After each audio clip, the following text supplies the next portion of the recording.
Hello students, good morning to all of you. आज हम इस लेक्चर में some basic terms used in electrochemistry की बात करेंगे। कल हमने फैराडेज लॉ की बात करी थी। आज हम इलेक्ट्रोकेमिस्ट्री में क्या क्या बेसिक टर्म्स जो यूज़ की जाती हैं उनकी बात करेंगे। ठीक है, यानी कि हम कौन कौन सी बेसिक टर्म्स की बात करने वाले हैं। हम बात करेंगे कंडक्टेंस की, रेजिस्टेंस की, कंडक्टिविटी की, रेजिस्टिविटी की और मोलर कंडक्टिविटी की एंड इक्विवेलेंट कंडक्टिविटी की। तो आज के लेक्चर में हम इन सब जनरल जो टर्म्स यूज की जाती है इलेक्ट्रोकेमिस्ट्री में उनकी बात करते हैं। Let we start our lecture from resistance और कंडक्टेंस। तो बच्चे अगर हम बात करें रेजिस्टेंस, कुछ चीज़ें आपने रेजिस्टेंस, कंडक्टेंस, ये सब चीज़ें आपने फिजिक्स में भी थोड़ी बहुत पढ़ी हुई है 9th-10th क्लास में। फिर भी हम थोड़ा सा जनरल आइडिया यहाँ पर लेके चलेंगे। सबसे पहले अगर हम बात करें रेजिस्टेंस क्या होती है, तो what is resistance? It is the या it measure the obstruction to the flow of current. Flow of current means किसी कंडक्टर में, फॉर एग्जाम्पल अगर मैं कहूँ ये मेरे पास एक वायर है, इस वायर में से करंट फ्लो कर रहा है।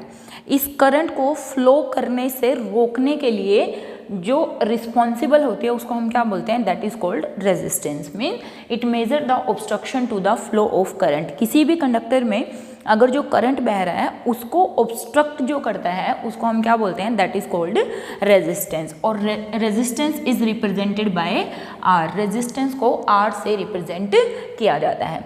अगर हम बात करें, ये पाया गया कि मान लिया हमारे पास एक कंडक्टर है ये, जिसकी लेंथ L है और जिसका एरिया ऑफ क्रॉस सेक्शन क्या है? A है।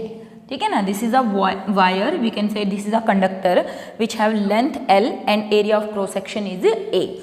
तो ये देखा गया कि जो रेजिस्टेंस है this is directly proportional to length of the conductor and it is inversely proportional to the area of cross section of this conductor.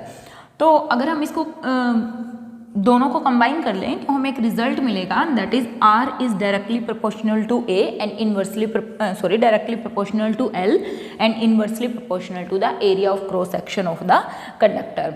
तो जब ये R को, ये कांस्टेंट को हटाया गया तो एक प्रोपोर्शनैलिटी कांस्टेंट लगा दिया जिसको क्या बोला गया?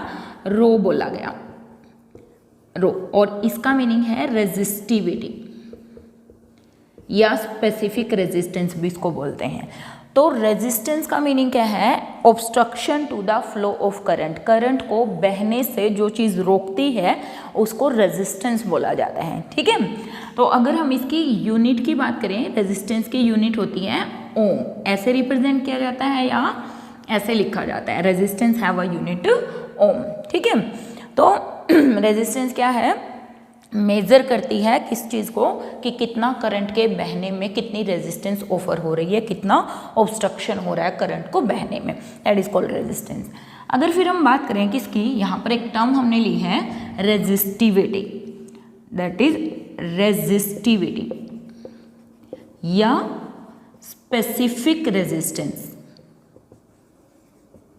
स्पेसिफिक रेजिस्टेंस या resistivity, this is represented by Greek letter that is rho, RHO, और इसको ऐसे रिप्रेजेंट करते हैं। तो अगर हम निकालें व्हाट इज रो, रो किसके बराबर है? यहाँ से सीधा सीधा निकल जाएगा RA में L।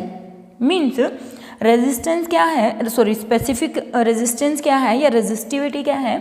पहले इसके लिए ये वाला वर्ड यूज़ करते थे स्पेसिफिक रेजिस्टेंस, बट IUPAC ने जब मॉडिफिकेशन करी तो कहा कि स्पेसिफिक रेजिस्टेंस, कुछ पुरानी बुक में अभी भी लिखा होता है, लेकिन नाउ डेज मोस्ट प्रोबेबल अगर हम बात करें resistivity word is use for rho. तो रो क्या हुआ? R into A/L।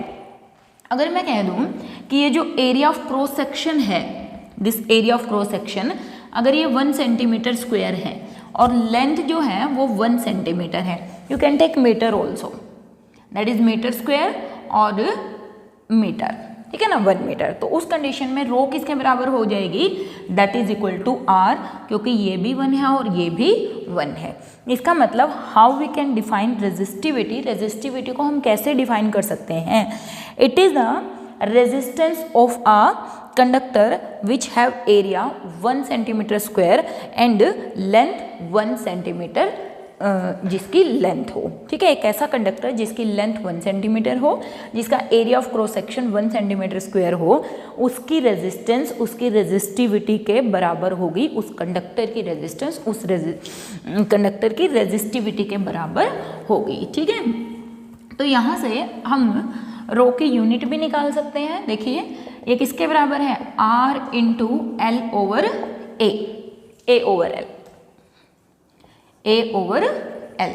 तो R की यूनिट तो ओम होती है, area of cross section centimetre square है या मीटर स्क्वायर है, और लेंथ जो है वो सेंटीमीटर है। तो हम यहाँ से निकालें तो यूनिट क्या आ गई, ओम सेंटीमीटर, मीन्स रेजिस्टिविटी की यूनिट क्या है, ओम सेंटीमीटर या ओम मीटर। ये ऐसा यूनिट है, लेकिन क्योंकि हम जो इलेक्ट्रोलाइटिक सॉल्यूशंस लेते हैं वो बहुत थोड़े से सॉल्यूशन की बात करते हैं, मतलब डाइल्यूट सॉल्यूशन की बात करते हैं, छोटे से एरिया की बात करते हैं, तो इसलिए हम सेंटीमीटर में कंसीडर करते हैं, लेकिन ऐसा यूनिट ये है ओम मीटर, ठीक है। तो दैट इज रेजिस्टिविटी। तो रेजिस्टिविटी क्या हुई, resistance of 1 centimetre cube of a solution, ये भी बोल सकते हैं। Resistivity is the resistance of 1 centimetre cube of a solution, that is called resistivity, ठीक है। देखो इसको अगर थोड़ा सा और समझना चाहें ऐसे समझ सकते हैं। मान लिया हमारे पास एक 1 सेंटीमीटर क्यूब का कोई कंडक्टर है, दिस वन, जिसका ये भी 1 सेंटीमीटर है, ये भी 1 सेंटीमीटर है और ये भी 1 सेंटीमीटर है। हमने कहा कि ये 2 इलेक्ट्रोड्स हैं, these 2 are electrodes, this one and this one, these 2 electrodes and these are connected to the terminal of the battery. इनको टर्मिनल ऑफ बैटरी से कनेक्ट किया है, दैट इज पॉजिटिव और नेगेटिव टर्मिनल। तो ये जो इलेक्ट्रोड्स हैं इनका एरिया ऑफ क्रॉस सेक्शन कितना है, 1 सेंटीमीटर स्क्वायर, और ये दोनों की दोनों जो इलेक्ट्रोड्स हैं वो एक दूसरे से कितनी दूरी पर रखी गई हैं, 1 सेंटीमीटर दूरी पर रखी गई हैं। तो इसके अंदर ऑब्वियस है जो सॉल्यूशन होगा, इसके अंदर जो सॉल्यूशन होगा वो सॉल्यूशन कितना होगा, 1 सेंटीमीटर क्यूब सॉल्यूशन होगा। कितना सॉल्यूशन होगा, 1 सेंटीमीटर क्यूब सॉल्यूशन। तो इसका मतलब मैं ये भी बोल सकती हूँ कि what is resistivity, it is the resistance of 1 centimetre cube of the solution. तो ऐसे भी हम इसको रेजिस्टिविटी को डिफाइन कर सकते हैं। What is resistivity, it is the resistance of 1 centimetre cube of solution.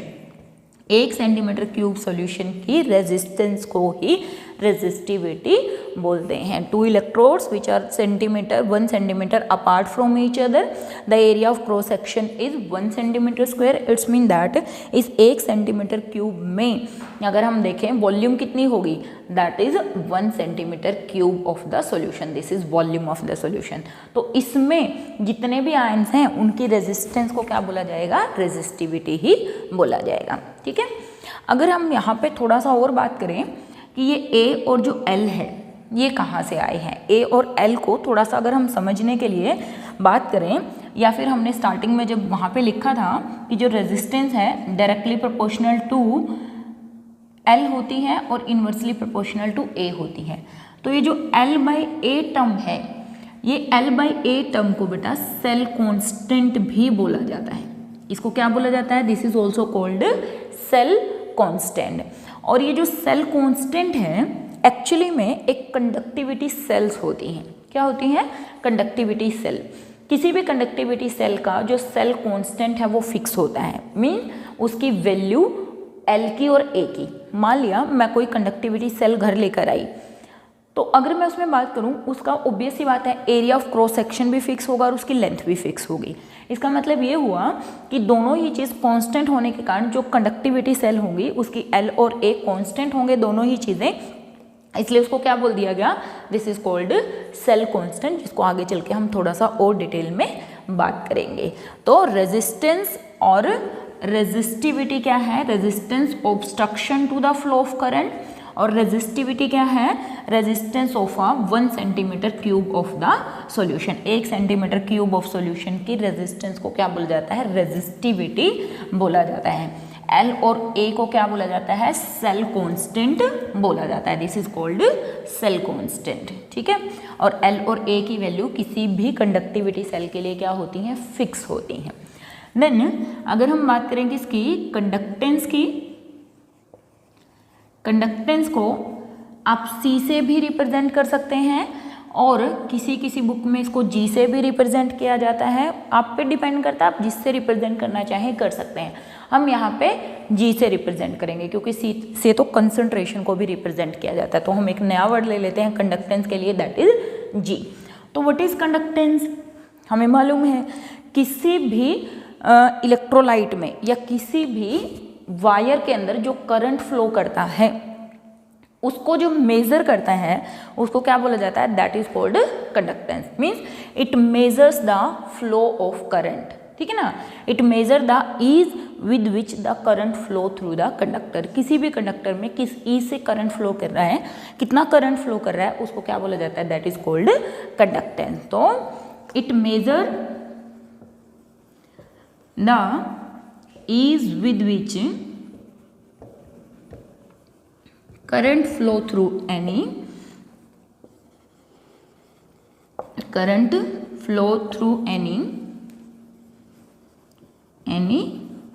Conductor. देखो बेटा एक बात और हम यहाँ पर बात करेंगे क्या, कि जब हम बात करते थे पहले फिजिक्स में कंडक्टर्स, रेजिस्टेंस, कंडक्टेंस, इन सब चीज़ों की, तो वहाँ पे हम बात करते थे किसी मेटल की वायर की। लेकिन जब हम बात करें इलेक्ट्रोकेमिस्ट्री की तो हम यहाँ पर वायर की बात नहीं करेंगे, हम किसकी बात करेंगे, हम यहाँ पे बात करेंगे इलेक्ट्रोलाइटिक सॉल्यूशंस की। किसकी बात करेंगे, इलेक्ट्रोलाइटिक सॉल्यूशंस की। तो यहाँ पे हम एक वायर लेकर नहीं चल रहे हैं, रिमेंबर दिस, सब जगह हम क्या लेकर चल रहे हैं, इलेक्ट्रोलाइटिक सॉल्यूशन, जिसमें कंडक्शन ऑफ इलेक्ट्रिक करंट किसके कारण होता है, due to the flow of ions के कारण, कैटायन और एनायंस के फ्लो के कारण ही करंट क्या करता है, फ्लो करता है, ठीक है। तो it measure the ease with which the current flow through any conductor और we can say electrolytic solution, through electrolytic solution, किसी भी इलेक्ट्रोलाइटिक सॉल्यूशन से जितना करंट बहता है। And what is conductance, it is reciprocal of resistance. Conductance is reciprocal of resistance, reciprocal of resistance, ठीक है। तो अगर हम जी की बात करें, 1/R हमने लिखा, R की यूनिट क्या होती थी, ओम होती थी, तो कंडक्टेंस की यूनिट क्या हो जाएगी, ओम इनवर्स। ओम इनवर्स को क्या भी बोला जाता है, this is also called siemens, this is also called siemens, S से रिप्रेजेंट करते हैं। और जो ओम इनवर्स है इसको अगर उल्टा कर दें तो इसको MHO महो भी लिख सकते हैं। Means what is conductance, reciprocal of resistance. Resistance है कि कितना करंट को बहने से रोकना, ठीक है, दैट इज रेजिस्टेंस। और कंडक्टेंस का मतलब है करंट का फ्लो करना। तो दोनों ही चीज़ें क्या हुए, एक दूसरे के रेसिप्रोकल हुई। तो हमने कहा रेसिप्रोकल ऑफ रेजिस्टेंस को कंडक्टेंस बोलते हैं। और अगर हम यूनिट की बात करें तो हमने कहा यहाँ पर यूनिट क्या हो जाएगी, 1/ओम होती है। तो ओम इनवर्स को क्या बोला जाता है, साइमंस भी बोला जाता है, और इसको हम मोहो भी लिख सकते हैं। रेजिस्टिविटी की यूनिट आई थिंक हमने नहीं की है, तो हमने कहा रेजिस्टिविटी क्या होती है, रेजिस्टेंस रो इंटू L/A होती है, और रेजिस्टिविटी क्या होती है, R इंटू A/L होती है। तो ये होता है ओम, ये होता है सेंटीमीटर स्क्वायर, ये होता है सेंटीमीटर, ठीक है। सेंटीमीटर से सेंटीमीटर चला गया तो क्या बन गया, ओम सेंटीमीटर, क्या डिस्कस की थी, नहीं की हो तो कोई बात नहीं, अगर कर ली होगी तो दोबारा कर लिया। ओम सेंटीमीटर, तो यूनिट क्या हुई? ओम सेंटीमीटर। इसकी क्या हुई? साइमंस या महो। मीन्स कंडक्टेंस क्या है? रेसिप्रोकल ऑफ रेजिस्टेंस है। इसको आप जी से या सी से किसी भी तरीके से रिप्रेजेंट कर सकते हैं। किसी भी इलेक्ट्रोलाइटिक सॉल्यूशन में कितना करंट फ्लो कर रहा है वो किस पे डिपेंड करेगा? कि उसके अंदर कितने आयंस प्रेजेंट हैं वो उस पर डिपेंड करेगा। ठीक है, greater the number of ion more will be the conductance of the solution, उतना ही सॉल्यूशन की क्या होगी? कंडक्टेंस होगी। ठीक है, फिर हम एक नई टर्म की और बात करेंगे जिसको हमने कहा conductivity. Specific conductance, specific conductance और कंडक्टिविटी। कंडक्टिविटी को कप्पा से रिप्रेजेंट किया जाता है, दिस इज कॉल्ड कप्पा। ठीक है, स्पेसिफिक कंडक्टेंस और conductivity it is represented by again a Greek letter which is called kappa. तो व्हाट इज कंडक्टिविटी? जैसे हमने कहा रेजिस्टेंस रेजिस्टिविटी का रेसिप्रोकल होता है, या रेजिस्टिविटी रेजिस्टेंस का रेसिप्रोकल होता है। Similarly conductivity is, what is conductivity? It is reciprocal of resistivity. Conductivity is reciprocal of resistivity. ठीक है, अगेन बच्चे पहले स्पेसिफिक कंडक्टेंस वर्ड यूज किया जाता था, आजकल कंडक्टिविटी यूज किया जाता है। IUPAC कहती है कि आप कंडक्टिविटी यूज कीजिए in place of specific conductance, लेकिन अभी भी दोनों ही वर्ड्स यूज किए जाते हैं। तो जैसे रेजिस्टेंस रेसिप्रोकल ऑफ कंडक्टेंस होता है या कंडक्टेंस रेसिप्रोकल ऑफ रेजिस्टेंस होता है, similarly conductivity reciprocal of resistivity होता है, रो के इन्वर्सली प्रोपोर्शनल होता है। ठीक है, तो अगर हम बात करें कि इट इज इक्वल टू 1/रो, रो के भी हमने बात करी थी किसके बराबर है? R into A divided by में L चला गया ऊपर।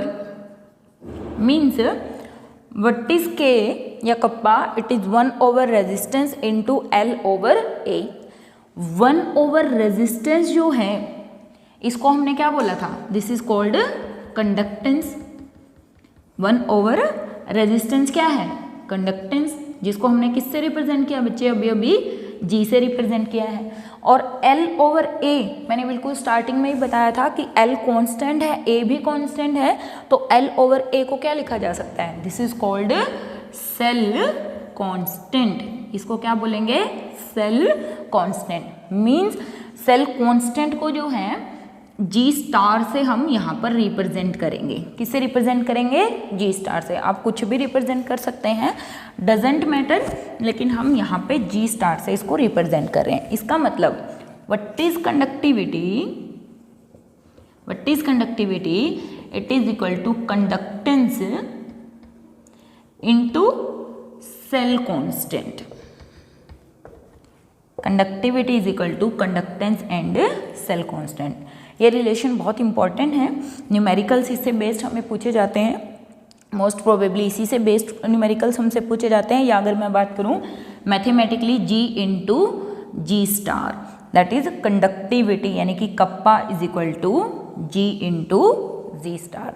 तो ये रिलेशन भी हमने यहाँ से याद रखना है। यूनिट डिटरमाइन कर लेते हैं यहीं पर। यूनिट देखिए 1/रेजिस्टेंस, रेजिस्टेंस की क्या होती है? ओम, इनटू लेंथ होता है सेंटीमीटर, ये किस में होता है? सेंटीमीटर स्क्वायर या metre square. Ohm inverse, centimetre से सेंटीमीटर चला गया, centimetre inverse. Means unit of specific resistance या कंडक्टिविटी, कंडक्टेंस और conductivity is ohm inverse centimetre inverse. Ohm inverse को हमने साइमंस भी बोला था, तो यूनिट क्या हो जाएगी? साइमन सेंटीमीटर इनवर्स या साइमन मीटर इनवर्स। ये SI यूनिट है और Simon centimetre generally used unit है, यानी कि सेकेंड यूनिट है जो बेसिकली हम यूज़ करेंगे, जो हमें यहाँ पर न्यूमेरिकल्स में देखने को मिलेगी। तो स्पेसिफिक कंडक्टेंस, कंडक्टिविटी कप्पा को बोलते हैं। कप्पा क्या है? रेसिप्रोकल ऑफ रेजिस्टिविटी है, रेसिप्रोकल ऑफ रो है। रो हमने पढ़ा था किसके बराबर है? That is R into A by में L। अगर हमने यहाँ पर वैल्यू पुट करी, हमने कहा 1/R कंडक्टेंस होता है, रेसिप्रोकल ऑफ रेजिस्टेंस कंडक्टेंस, और इसको हमने कहा था सेल कांस्टेंट, जिसको हमने G स्टार से रिप्रेजेंट कर दिया। तो हमने कहा कंडक्टिविटी कप्पा किसके बराबर है, conductance into cell constant that is G star, और यहाँ पे हमने यूनिट डिराइव करी that is siemens centimetre inverse या साइमन मीटर इनवर्स। यहाँ पर क्या होगी, हमारी यूनिट होगी किसकी, स्पेसिफिक कंडक्टेंस या कंडक्टिविटी की। ठीक है, अच्छा अब एक चीज़ और देख लेते हैं हम। यहाँ पर हमने कहा कि व्हाट इज कंडक्टिविटी या स्पेसिफिक कंडक्टेंस, 1/रेजिस्टिविटी। ठीक है, ये बोला जाता है कि अगर अगेन हमारे पास एक सॉल्यूशन है जिसमें हमारे पास 2 इलेक्ट्रोड्स हैं जिनका एरिया ऑफ क्रॉस सेक्शन भी कितना है, that is they are also placed from each other 1 centimetre apart. एक दूसरे से ये इलेक्ट्रोड 1 सेंटीमीटर दूर रखी हुई हैं और इनका जो एरिया ऑफ क्रॉस सेक्शन है वो 1 सेंटीमीटर स्क्वायर है। ठीक है, तो यहाँ पर जो भी सॉल्यूशन होगा, यहाँ पर जो भी सॉल्यूशन होगा उसकी कंडक्टेंस को कंडक्टिविटी बोलते हैं। देखिए हमने कहा what is conductance, it is equal to conductance, conductivity किसके बराबर है, कंडक्टेंस इनटू सेल कांस्टेंट। अगर मैं बोलूँ सेल कांस्टेंट क्या है, हमने कहा L/A। अगर ये जो इलेक्ट्रोड्स हैं इनका एरिया लेंथ 1 सेंटीमीटर है, एरिया 1 सेंटीमीटर स्क्वायर है, तो उस कंडीशन में ये भी 1 ये भी 1, इसका मतलब कंडक्टिविटी किसके बराबर होगी, that is equal to conductance. इसका मतलब मैं एक तरीके से और कंडक्टेंस को डिफाइन कर सकती हूँ, वो क्या, कंडक्टिविटी इज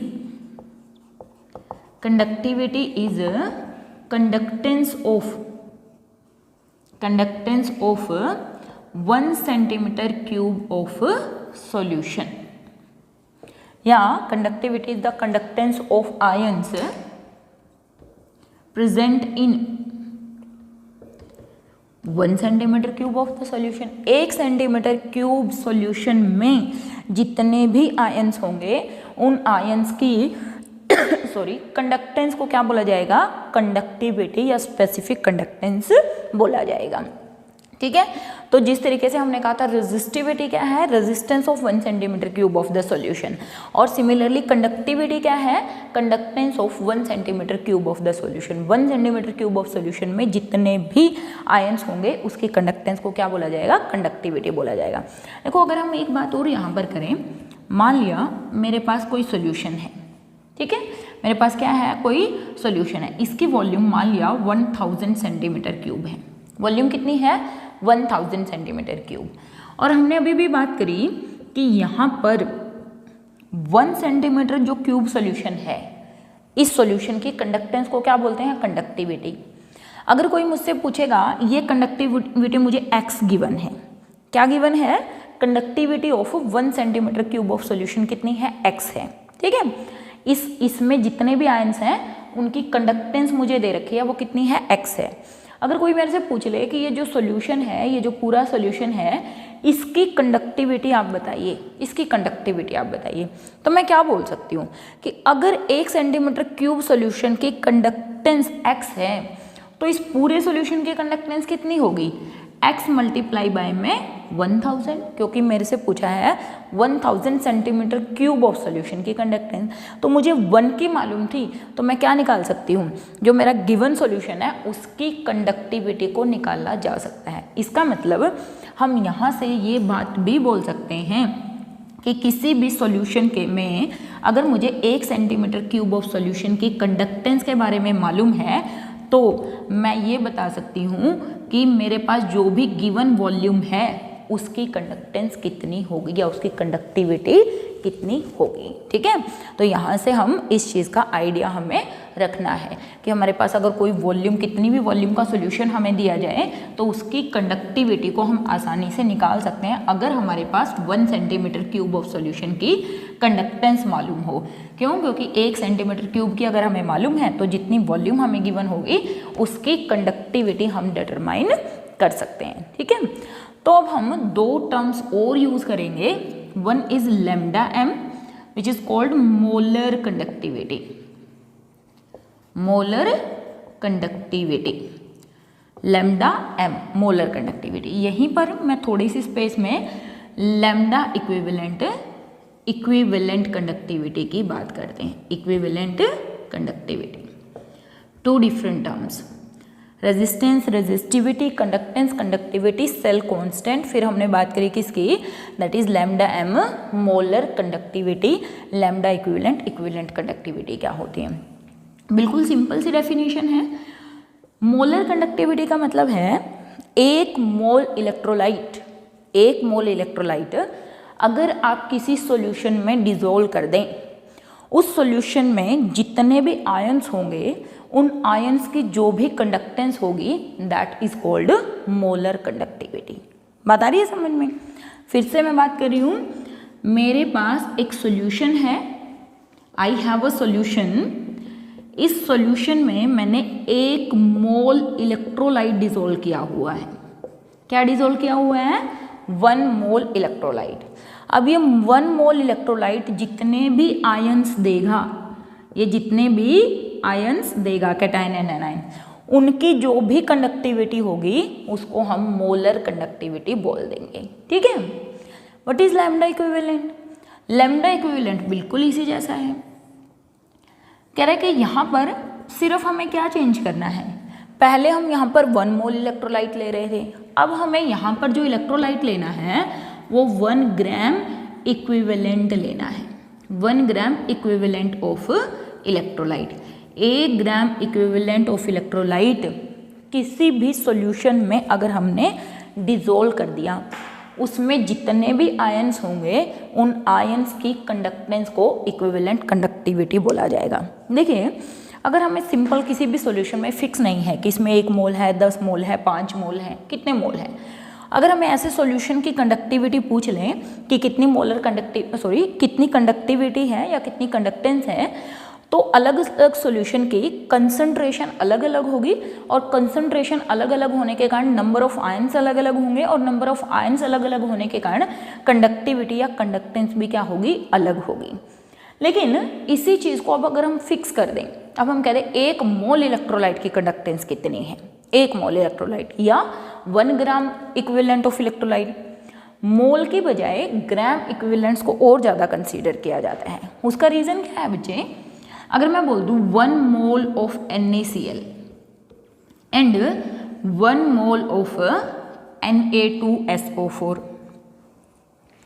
अगर आप यहाँ पे बात करेंगे, ये आयनाइज होगा, क्या देगा, Na पॉजिटिव प्लस में Cl नेगेटिव, ये आयनाइज होगा, क्या देगा, 2Na पॉजिटिव प्लस में SO4 2 नेगेटिव। मीन्स इसमें total 4 Faraday's of electricity involve होगी, 2 इस केस में, 2 इस केस में।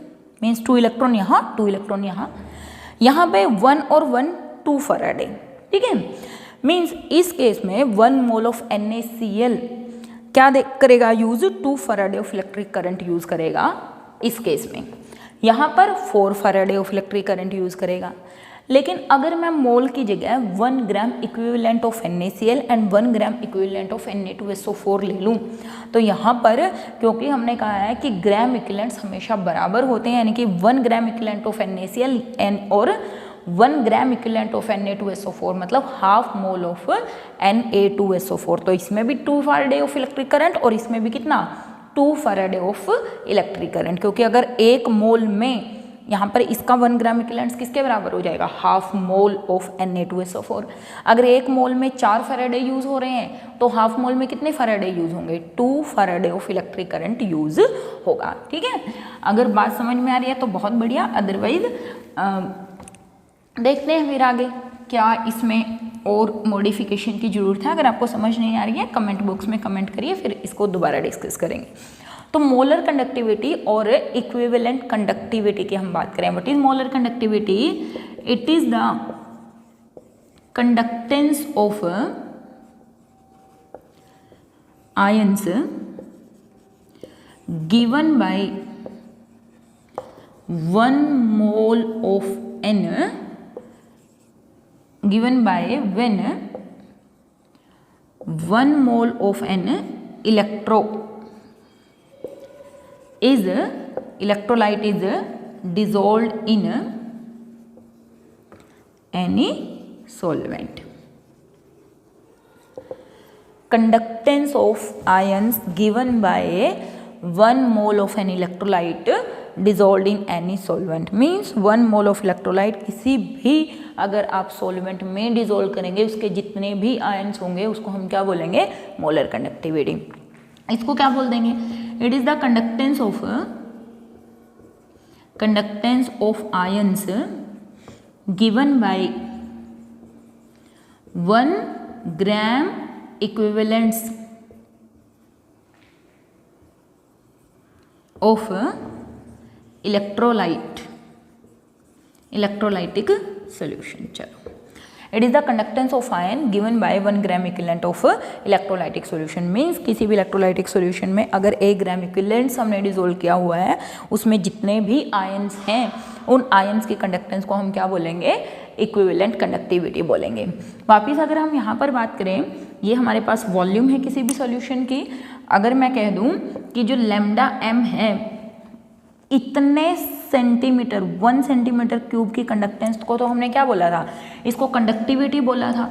और अगर हमसे पूछ ले सारे सॉल्यूशन की कंडक्टेंस किसके बराबर है, मतलब लैम्डा m किसके बराबर होगा, kappa into volume of solution. और ये कौन सी वॉल्यूम है, ये वाली वॉल्यूम है जिसमें क्या है, volume containing 1 mole of electrolyte, 1 mole of an electrolyte.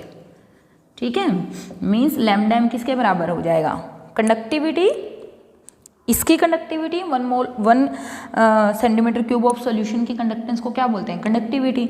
और अगर मैं इसको वॉल्यूम से मल्टीप्लाई कर दूंगी तो मेरे पास क्या आ जाएगा, लैम्डा m, यानी कि लैम्डा m क्या है, कप्पा इंटू वी।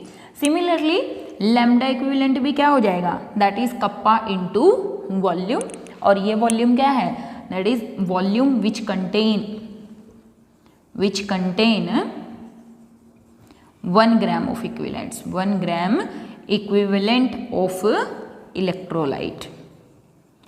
ठीक है, अगर हम यहाँ से क्या डिराइव कर दें, मोलैरिटी डिराइव कर दें। हमें मालूम है मोलैरिटी क्या होती है, नंबर ऑफ मोल्स बाय में वॉल्यूम इन ml अगर हम लेंगे तो मल्टीप्लाई बाय में 1000 होगा, अगर वॉल्यूम को लीटर में लेंगे तो मल्टीप्लाई बाय 1000 नहीं होगा। सिंपल कंसेप्ट है। नंबर ऑफ मोल्स तो हम यहाँ पे क्या लेकर चल रहे हैं, ये तो हमारे पास 1 है क्योंकि हमने कहा 1 मोल सॉल्यूशन की, तो यहाँ से हमारे पास क्या निकल गया, वॉल्यूम अगर मुझे निकालनी है VML that is equal to 1 by में molarity into 1000।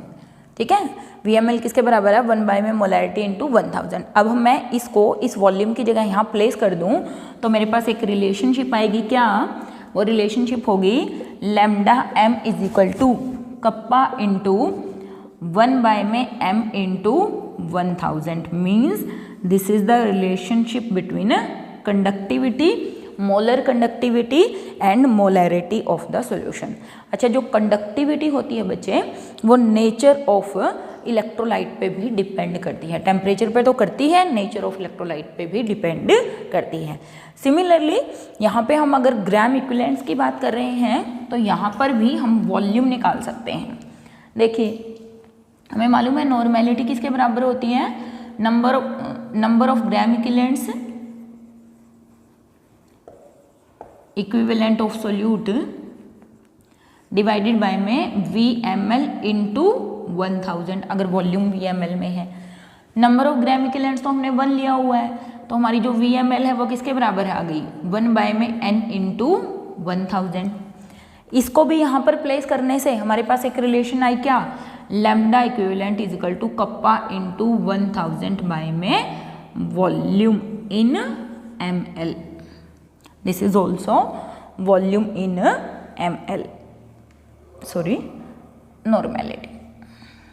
Lambda equivalent is equal to kappa into 1000 by में normality और lambda m is equal to kappa into 1000 by में मोलैरिटी। तो ये दो रिलेशनशिप हमारे लिए इम्पॉर्टेंट हैं, इनसे रिलेटेड भी हमें छोटे छोटे न्यूमेरिकल्स पूछे जा सकते हैं। ठीक है, तो ये दोनों ही चीज़ें हमने ध्यान से याद रखनी है। कंसेप्ट अगर आपको नहीं क्लियर हुआ हो तो ये चीज़ तो हमने पक्का याद रखनी है कि lambda equivalent is equal to kappa into 1000 into normality, अगर इक्विवेलेंट निकालना है और मोलैरिटी। फिर हम छोटी सी बात और कर लेते हैं, रिलेशनशिप बिटवीन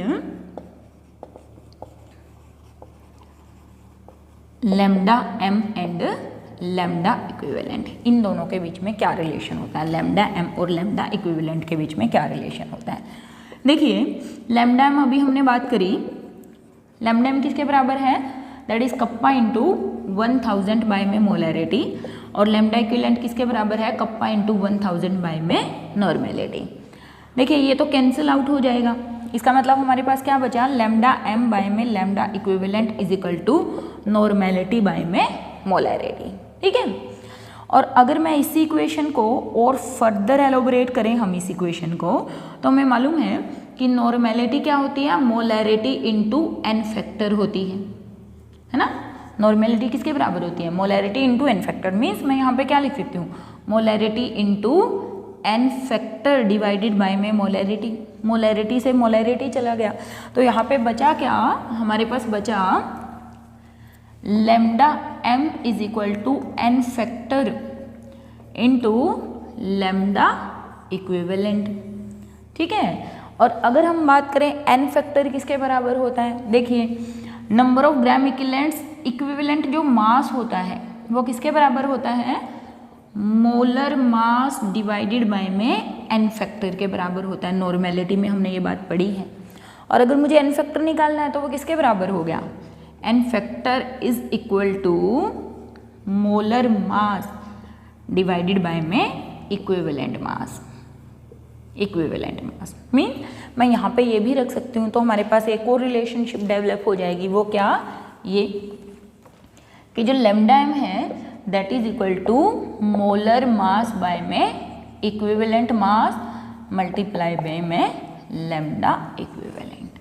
और एक रिलेशनशिप हमारे पास क्या है, ये है, एक रिलेशनशिप हमारे पास क्या है, ये है कि लैम्डा एम किसके बराबर होता है, कप्पा इंटू 1000 बाय में मोलैरिटी।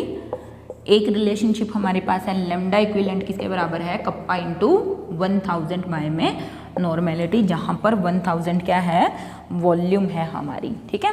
सॉल्यूशन की वॉल्यूम के लिए हमने 1000 बाय में मोलैरिटी ये हमने यूज़ किया है। तो यहाँ से बच्चे हमें छोटे छोटे क्वेश्चंस आएंगे, न्यूमेरिकल्स आएंगे। नेक्स्ट वीडियो में कोशिश करेंगे हम इनको डिस्कस करें कि इनसे रिलेटेड कैसे न्यूमेरिकल्स हमसे पूछे जा सकते हैं। होप आपको ये चीज़ समझ में आई होगी। Stay at home and please study well. Have a nice